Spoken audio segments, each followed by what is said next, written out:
So with food demands rising, the damage is only going to exacerbate itself if we do not have a good understanding and good control of the situation. So it is where we have to come into understanding of food production and consumption. Habits are of main importance, and as well as in general cases, youth are seen as the main agents of change for climate change, and as well as issues related to climate change. Food security is no other.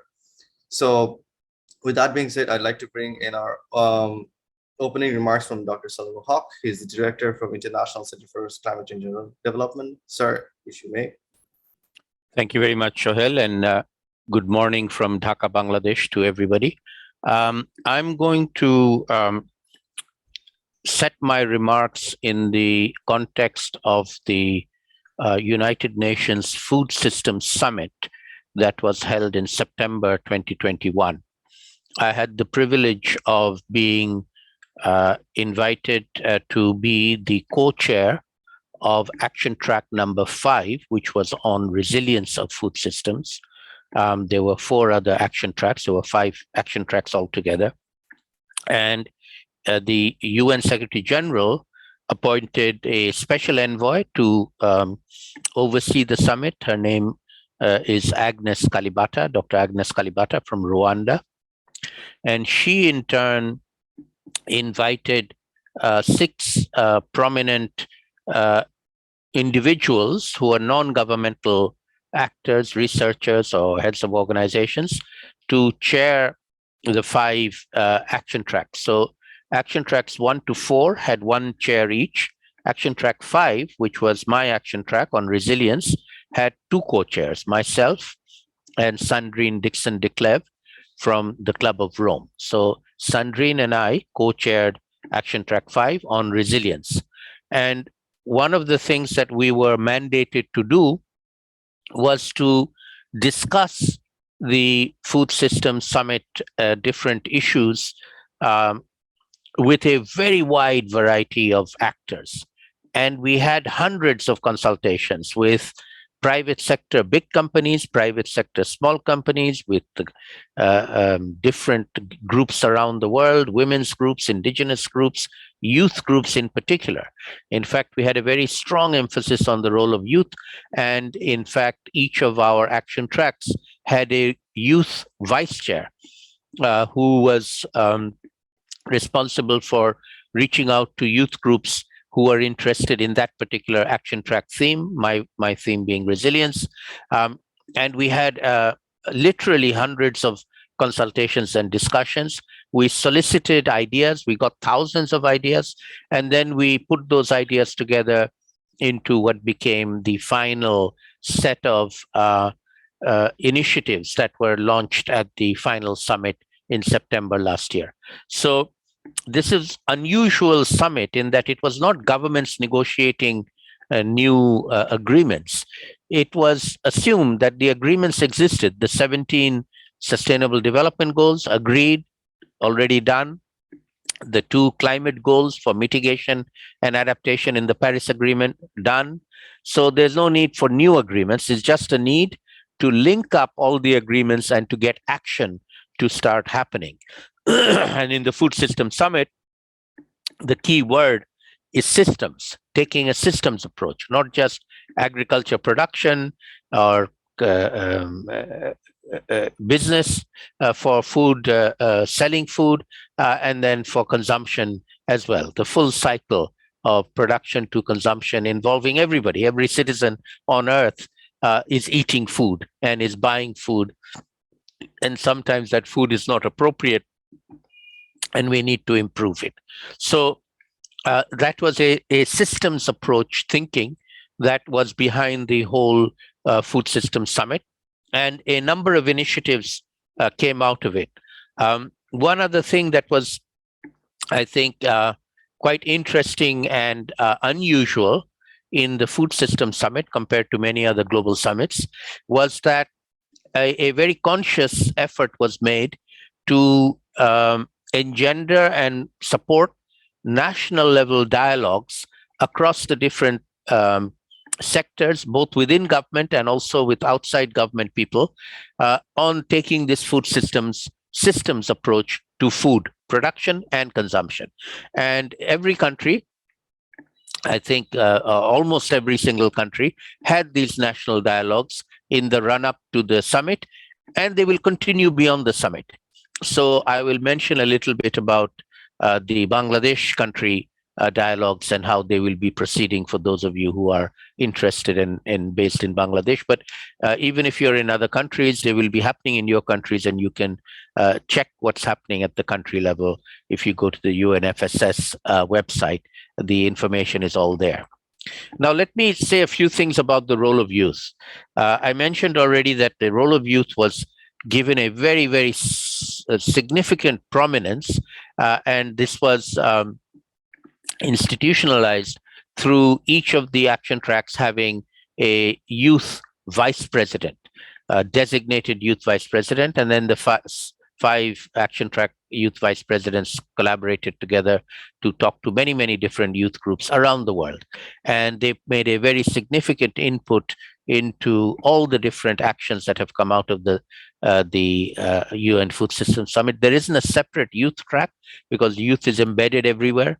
And so for those of you who are interested in continuing to engage on the outcomes of the Food System Summit, I encourage you to look at the website, look at the different initiatives that have come out of it, see which ones you are interested in, and they're all open to join. You can volunteer to join any one of them. These are very open architecture initiatives.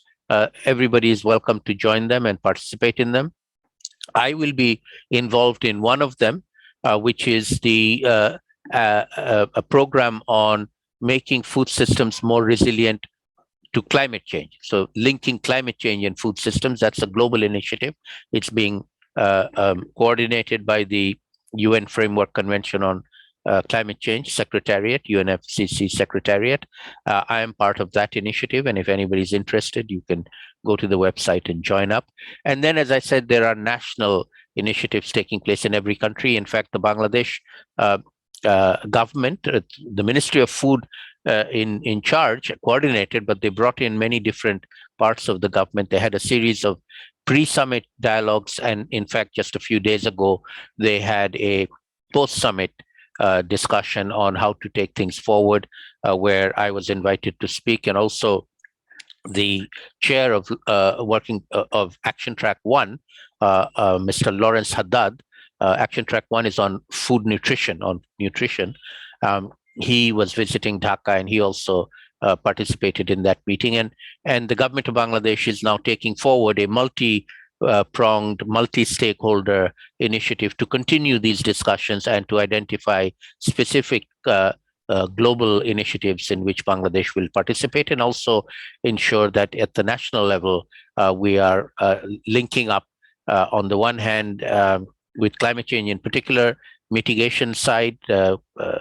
Agriculture is a source of emissions of greenhouse gases, and on the other hand, agriculture is also very vulnerable to the impacts of climate change. So food is both a source of emissions and a vulnerability to impacts of climate change. So I'll stop there for now. Thank you all very much for inviting me. I look forward to seeing the results of your discussion. I'm afraid I won't be able to stay till the end, but I will look at the results of the discussion, and I hope that you have some interesting discussions and also think of some ways forward going forward. Thank you. Thank you so much, Dr. Haq, for your amazing speech about how youth can play an integral part in understanding food security as well as climate change and work towards it. And I really like the idea of how youth can be embedded into all the tracks. It showcases how youth is required in more or less every another action which is necessary for tackling climate change. With that, I'd like to move forward with our next speaker, which is basically which follows into our panel discussion and we start with Adiba Nuraira Risha, who's the research associate at BIGD. Adiba, can you hear us? Am I audible? Yes. I'd like you to start then. Thank you. Thank you so much for having me today, Sohail, and a good morning from Bangladesh to everyone. As Sohail mentioned, I work as a research associate at Brack Institute of Governance and Development. And some of the points that I wanted to touch upon today was how agriculture and food security are essentially tied together, and some of the findings from our research that we have found in relation to climate change and agriculture production. Right here in the Gobeshona conference, we recently held another session where we discussed about how soil science and climate change and development practices have interlinks, and they can affect food production, agriculture, land use, and many other aspects. So everyone here knows how climate change is essentially an overlapping aspect that has like a domino effect on every possible sectors of our country as well as globally. So I kind of wanted to touch upon how the relationship between agriculture production and food security is, and identify some of the challenges and what are the current scenarios in this area in regards to Bangladesh. And once we identify the challenges, then we can tap into how the youth can play a role into this. So essentially, food security it's a global challenge, and it can be mitigated by improving some of the agriculture production. And there have been many different studies that have proven the relationship between agriculture production and food security. And in the last few decades, several of and many numerous developed nations actually have introduced modern and some sustainable agricultural systems to abate this challenge that we face. But over here in the global south, developing countries also demand the blessings of this sustainable agricultural systems in order to face the global burning global issue. So over here in Bangladesh, what we see is that we have a high population, and it is the world's 8th most densely populated country, and it has like very limited amount of land, but at the same time it has a high amount of demand for agriculture, and we export a lot of our products as well. So when faced with the challenges of climate change, the amount of land that is arable and that can be cultivated is decreasing, while the population of our country is increasing. And when looking into the statistics, you will see that for food security, we still depend a lot on the import of food grains, whereas crop production is higher than ever before. So that indicates that there is more, the demand for production is more than actual production rates. So we have a deficit here.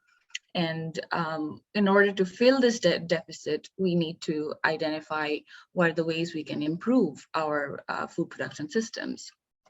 And in terms of some of the challenges that we have faced as a nation, and being geographically situated in the global south, essentially, obviously, natural disasters are a big problem for our country. But aside from that, one of the common things that happen is we associate climate change with everything that happens, and we kind of blame climate change for it.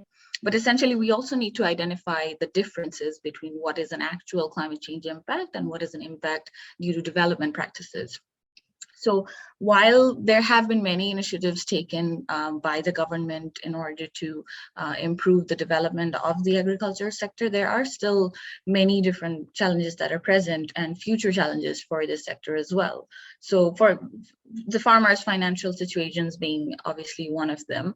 But aside from that, there's also a huge lack of promotion of new inventions, and a lack of proper seed and fertilizer distribution as well. And then, as I mentioned earlier, technology, there are quite a lot of sustainable technology available, but we haven't quite tapped into that, and we still depend on some of the manual labor in our country. And transportation system is also one of the problems that we face in terms of agricultural production. So I'm not going to focus on the natural disasters here, because that is something that often gets talked about. But what about the things that is within our capacities to mitigate, and that is something that we can address? And especially as youth, what are the problems that we have the capacity to kind of even at least attempt to solve? And in terms of agricultural development, what are the constraints and restraints that we have? So essentially, the main people who are involved in agriculture, the farmers, we have to make them more skilled, and we have to give them financial support, and we have to give them a constant and persistent supply of seeds and fertilizers, so that there's less of that uncertainty in their lives, and there's less of the uncertainty in looking into the next 5 years of their lives. And they can ensure that they have an established system for a while. Irrigation is one of the problems that we have faced. These are just some of the avenues that we can tap into, aside from obviously climate change and making people aware of climate change. Drawing into some of the findings from our research at BIGD that we have done, we recently published a paper. It's forthcoming. We're going to publish this paper on perceptions of climate change, and we have found, and this is once again nationally representative paper, we have found that people are not essentially aware of climate change. A good 33% of people, women in particular, do not know what climate change means. But once again, many researchers and every researcher present here would agree, when you go into the field and when you ask people, do you know what climate change is? They say no. But then when you ask them, have you felt the weather changing in the last 5, 10, 15 years? They would say, yeah, of course, the temperatures are hotter, the seasons are more erratic now. So we see the disparity between understanding of climate change and what the term means, as opposed to what the people in the front lines actually feel. So clearly, awareness of climate change is very essential in terms of people understanding what it is and then acting accordingly, even in terms of agricultural development. And as for the youth addressing these structures or these gaps in the structures, we have to tap into organizational structure in terms of the systems that exist in Bangladesh. So a meaningful and a strong organizational structure would automatically ensure sustainable agricultural development. So for that, we have to have representation and collaborations in the research institutes of Bangladesh in terms of agriculture, as well as the development corporations. And again, once again, addressing some of the aspects of climate struggles that we have. There's water stress, there's salinity, there's just increased and exacerbated natural disasters and hazards. We have to ensure that there are youth representing what we need to do in the long run. Technology is something that clearly dominates a lot of the mindsets of youth. That's something we have to promote. Sustainability and sustainable development in the future, that is something youth have already been well represented, and we can use that power to address food security and climate change. So in conclusion, I'd just like to say that there's a lack of representation of youth in agricultural development, because we don't really see that as an area where youth can go in. But agricultural development has a direct relationship with food security, and that is a global issue, and that definitely requires some youth representation. So once again, thank you so much for having me today, Sohail, and I'm just really happy to be a part of this panel. Thank you. Thank you so much, Adiba, for a brilliant speech on lack of agriculture development with youth involvement in it. Now, I'd like to move on to Afsara Mirza, who's the Environment and Climate Change Lead at YPF. Afsara? Yeah, thank you so much, Shuhail. Am I audible? Yes. Okay. Thank you for having me today. And I think this is such an important discussion to have, especially at this time, since we know that this year started with a great momentum for climate change and youth's role in it.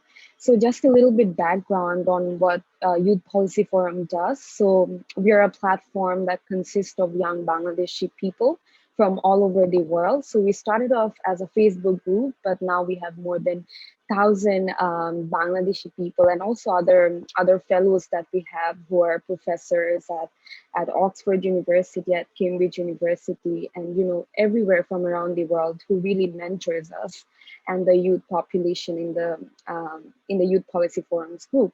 But we mainly establish a great support system that works alongside with government, at the same time with non-governmental organizations and private companies to push for and adopt more inclusive policies that will make Bangladesh more sustainable and more inclusive in the sense that everyone will have the basic rights to healthcare, education, at the same time, water, sanitation, and all of that. So one of our key objectives of the Climate Change and Environment Network of Youth Policy Forum is that our young members really support the policymakers in evidence-based decision-making. And in this process, they build their own capacity to become the next generation of climate negotiators. You know, this is a very recent wing of Climate Change Network, and so far we have provided great support to the parliamentarians, conducting ad hoc research on different policies on how youth can be included in different policy consultations. We plan on going to a national adaptation plan consultation on April, where we're gonna have the chance to talk about gender and the youth's inclusion in national adaptation plan. But other than that, you know, one of the things that we solely believe in Youth Policy Forum is that climate change impacts are being felt, and youth in particular will bear the brunt of climate change. So, you know, we need transformation in our food system. And what I mean by transformation, it means that there needs to be an inclusive redistribution of inputs and outputs towards more sustainable, inclusive, healthy, and climate resilient food system, right? And some examples of transformative food system can be regenerative agriculture, right? Where we are using, for example, the food waste and putting it in the soil, and that can be converted into organic fertilizers. And you know, one of the research that we also conducted from Youth Policy Forum was that, you know, since Bangladesh has a lot of rooftops, so it's said that there is almost 450,000 hectares of area in Dhaka city itself, just the example that I'm giving, that could be used for rooftop gardening, right? So there we can use to grow like small fruits or like the daily necessities that we consume every day, right? And that can also be a source of income for the people living in rural, peri-urban and urban areas. And youth can play an instrumental role here.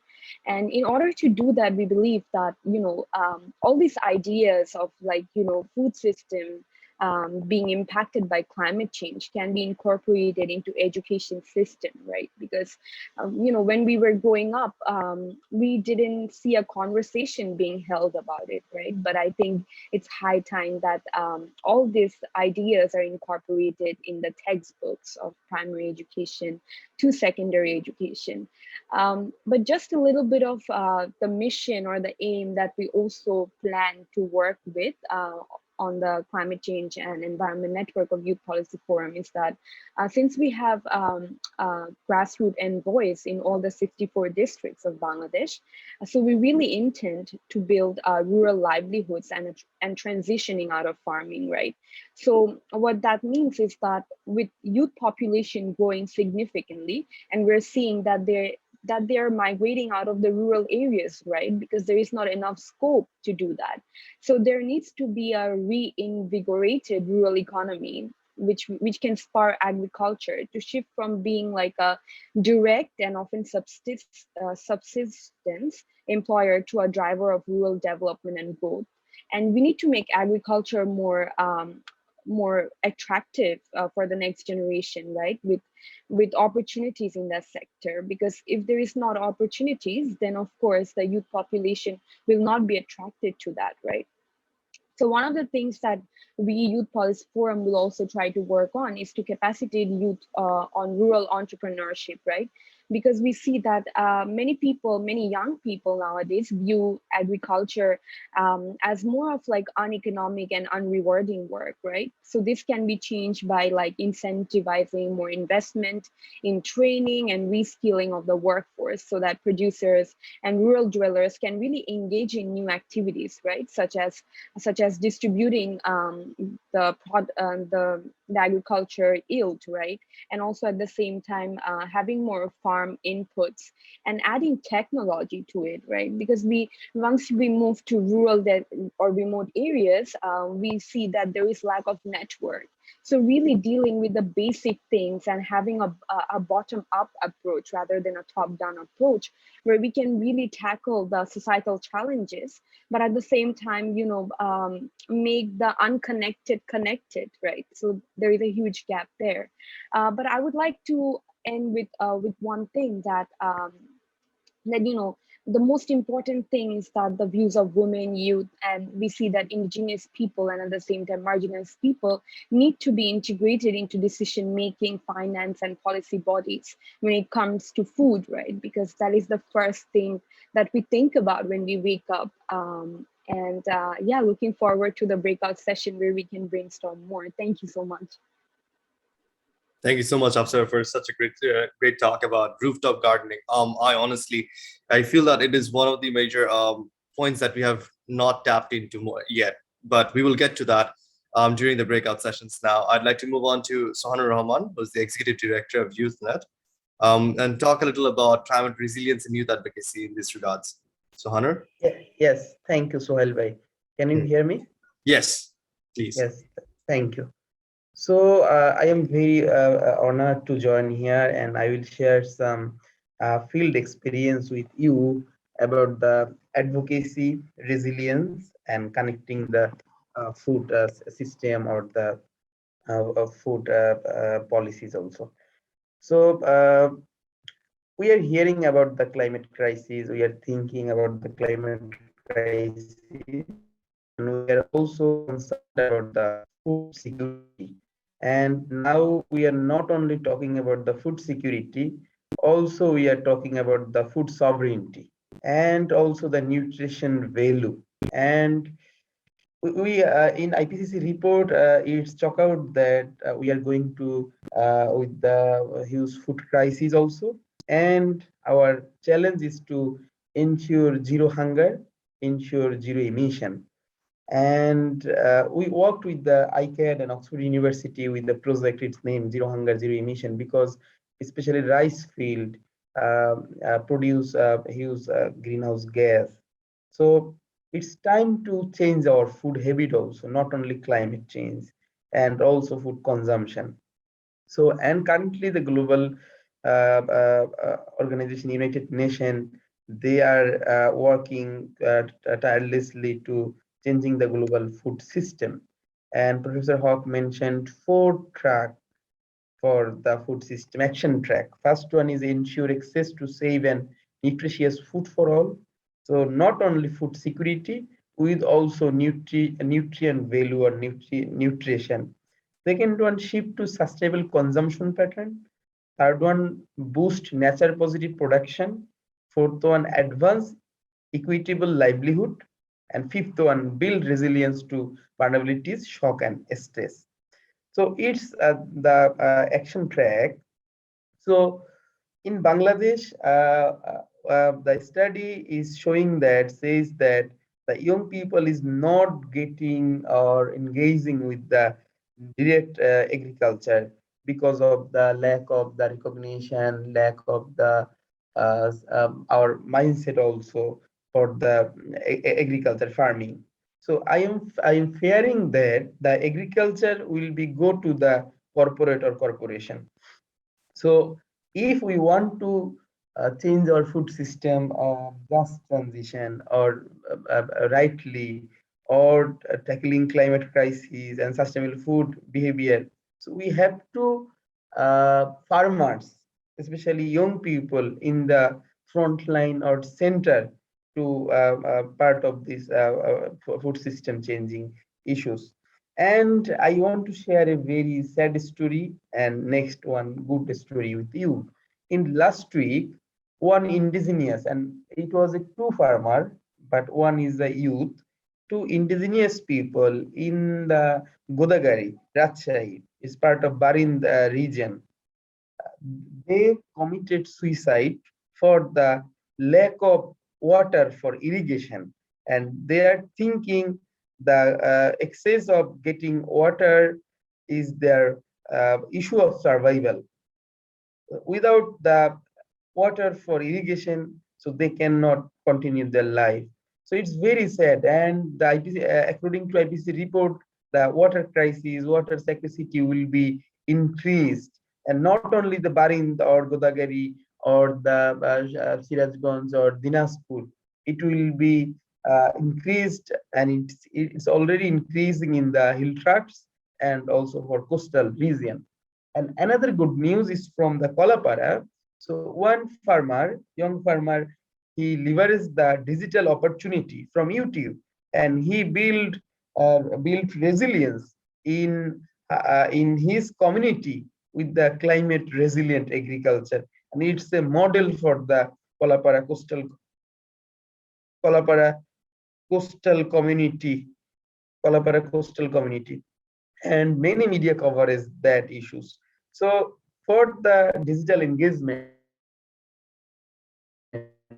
of the disease or accurate weather information, and in the and also from decision making to implementation, everywhere need young people in the front line. So from a grassroots community, how you can influence or advocate with the global communities or national communities. So my recommendation or my suggestion is very simple. So I use Twitter. So it's my weapon, and I am sharing my story and my advocacy message to global community and national community through just tweet. And before the Food Assistance Pre-Summit, I host the meeting with our ambassador in Rome, and also our food monitoring unit, and also its EV of the all is the youth event in Milan. So how I connect them or engage them is just connecting through Twitter and social media. And another example from COP26, to represent the local communities, I wear the traditional outfit. It's palungi, and it's create a sense to especially young people in Bangladesh. And I also face criticism from some older people in COP, Bangladeshi older people. But the change is that the government taken this dress advocacy in good manner. And after the COP, the government, especially ministry, invited me and all young people in the ministry to talk about the national adaptation plan. So it's a groundbreaking event. And when the ministry is going to for local level consultation, they invited me, they invited my group, and in next day we finished for a meeting with the ministry about the NAP. So before COP, we was ignored. They were not invited us, but after the COP, so they are valuing us. So I assume that it's the result of my outfit advocacy. And in last 2 years, numbers of the meeting with diplomats for the food and climate resilience issues. So my message to all of you from grassroots or anywhere, so use the digital technology and also run advocacy with the local, national, and global communities about our thought, our beliefs. And I think we young people is not only future, we also present, and we have to show our leadership, also taking the sustainable consumption and changing our food habit also. Thank you, and over to you, sir. Thank you so much, Sohan, for your wonderful presentation on how youth can be a little more involved in policy, and as well as how it is necessary to have youth understand agriculture as well as policy dialogues in terms of UN conventions and as well as food systems. Now, this brings us to our third half of the session, where we will be basically breaking up the whole group into two teams, and we'll be discussing four major questions. If I can share my screen. Right. So the major questions we'll be discussing are: what are the agriculture and food security related issues that we have faced with now? this again brings back to the three discussions and as well as Dr. Hawk's opening remarks regarding food security and as well as the current issues of agricultural situation that we have. And then we move on to what are the relevant policies for the food systems, and how can youth be more engaged in this? And what do we understand by green entrepreneurship? How can we help youth? It boosts the agriculture economy. Call for action. What are the necessary steps that can be taken? So I would request my Zoom team to break this group into two groups so that we can start the breakout session. Okay. So with that, we just finished our breakout. Our team actually had a very few points now, good points now. With that, I'd like one from the other team to nominate themselves and talk a little bit about what they have discussed, a sort of a 20-second or 30-second recap of what they felt was most important and how that could have actually put an impact on food security. Anyone from the other team? Any raise of hands, or just unmute yourself and discuss? That would be fine as well. I think in our breakout room, we discussed about green technology and the role of youth and how representation is important there. Ashara will be able to better explain this because I was having some technical difficulties. But what we talked about was how it's very important to include green technology and have the digitalization of Bangladesh reach down to the grassroots levels, and then have some of these technologies incorporated into our agricultural production system. Something that we can learn from the developed world, but customize and personalize into what our needs are. Ashara, would you like to add to that? Sure, I can add. Actually, we had a great discussion and it was full of energy. We had everyone participating in our breakout room. And one of the things that came up from one of our participants is that, the shift to like growing different kind of crops, because most of the times we see that, since temperature is rising, it's having an impact on the crop varieties and how the crops are growing. So maybe we can try growing different crops that will be more sustainable, but at the same time be healthy for the farmer. So youth can play a role in terms of finding new crop varieties which will be suitable to the climate. And one of the things that we also talked about is that the population is rising, right? We say, but can we do something in terms of implementing a policy that will really tackle this population growth or something? Because if we look into 10 years or 20 years down the line, do we really have the sufficient amount of food to feed all this growing population? One of the things that we also really targeted was talked about was that that local level people who are local or people from the remote areas who are migrating to the cities, is there enough provisions, or is there any better scope for them where there is decentralization happening at maximum and we have enough opportunities for them so that they do not travel to like cities? And is there scope of innovation or entrepreneurship there? That's one of the points that came up from our participant. At the same time, one of the great point is that how are we dealing with food waste, right? Because in European nations, we see that if a restaurant has some leftover food, that is being circulated to marginalized communities in their areas. So can we really have provisions of doing that in our country or in least developed countries, since we know that we are developing and there is a growing food business in our countries. At the same time, one of the things we also talked about is customizing the examples from developed countries to developing countries, because we know that they're doing a lot of work on waste management, on food waste. Maybe we cannot duplicate the same thing, but we have to contextualize it. These are a few of the thoughts that we had. Thank you. Those are some really, really good feedback from the sessions. I'm really hopeful to read the presentation as well as the questions and answers that you guys have discussed and wrote on your presentation. With that, I would like to nominate someone from our team. I have been speaking for a while, so I wouldn't really nominate myself. But yeah, if someone were to unmute their mic from our team and discuss a little about what has been discussed. Otherwise, I'll start picking names.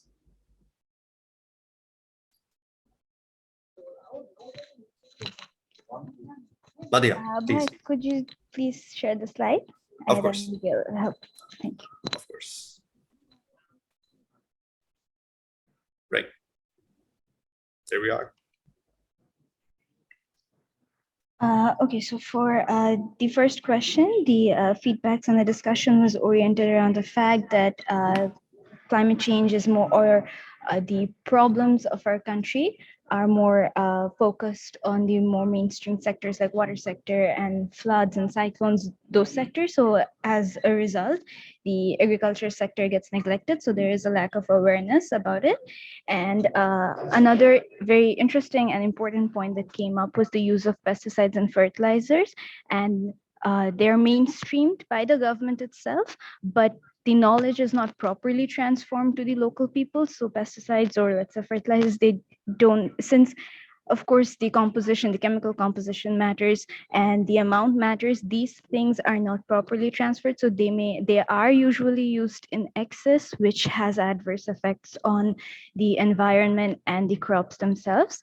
And another important fact, problem that came up was that in the rural areas and overall in the country, this is a developing country issue, or more of a Bangladesh issue, that there's a social stigma about agriculture or this sector, and we are more inclined towards the jobs that we do in offices and the urban area education. So we don't have, since this is even youth oriented, we don't have the youth sustainability in this sector, and it's only limited to advocacy, and that's it. But we need to create ownership for it, so that since even though we're talking about rooftop gardening now, which is still not existent in the country, so our agriculture is still in the peri-urban and rural areas, and we need our youth to participate and own the actual practice that's happening over there. This was an issue. And then regarding the relevant policies, what Sohanar Bhai mentioned is that we have a nutrition policy and we have a food monitoring unit, but unfortunately they are not in the network and they're not quite involved. So for that, we who are working on it, we need to understand those policies. We need to understand how we can create an impact or input in them, and then create a partnership and a network with the ministry, since everything does need government approval. So they also need to be engaged in it in a proper way. Then regarding green entrepreneurship, okay, another important point that came up in our breakout room is that we have this generational gap. So obviously what we're talking about, what came from the other breakout room too, is about technology and digitization. So since we're moving towards that aspect, modernization, but naturally the younger generation are more adapted to it. We know how to use them better. And so somebody needs to teach, or in what can I say, do it for the older generation who are still involved in these agricultural practices. So to mainstream that, that's a very important place where the youth can play a role. And to end, the last very important point was, which Sakib picked up, is that the case where we're talking about a rural to urban migration push, which is very prominent in our country, regarding the agricultural sector, this is a case in developing countries, but we will see a different scenario in developed countries where youth are actually actively playing a role in food networks and vegan food and such markets. So it's a really, what can I say, golden opportunity where you can create a network here so that we can learn from them, adapt from them, and take up how they have already done this, and where youth are. Actually, this is not an issue of rural to urban migration. So thank you. I'll keep it short there. Thank you so much for encapsulating all of our talking points at the session. With that, I would like to bring into the closing part of the session. I understand that It's been an early morning for everyone in Bangladesh on a Friday morning, and maybe a little too late for everyone else in the evening for the international participants or viewers. So with that, what we can distill from today's session is that there needs to be a little more youth involvement when it comes to food security, and as well as involvement in the policies and dialogue that goes on regarding it, and as well as we have an understanding that there might be a stigma that persists in the LDC countries regarding let's say agriculture, farming, or as well as gardening in general, as seen as something that is not really of a savory profession. But maybe we can move forward and come up with better opportunities, and as well as networking for youth, especially from our speakers who have mentioned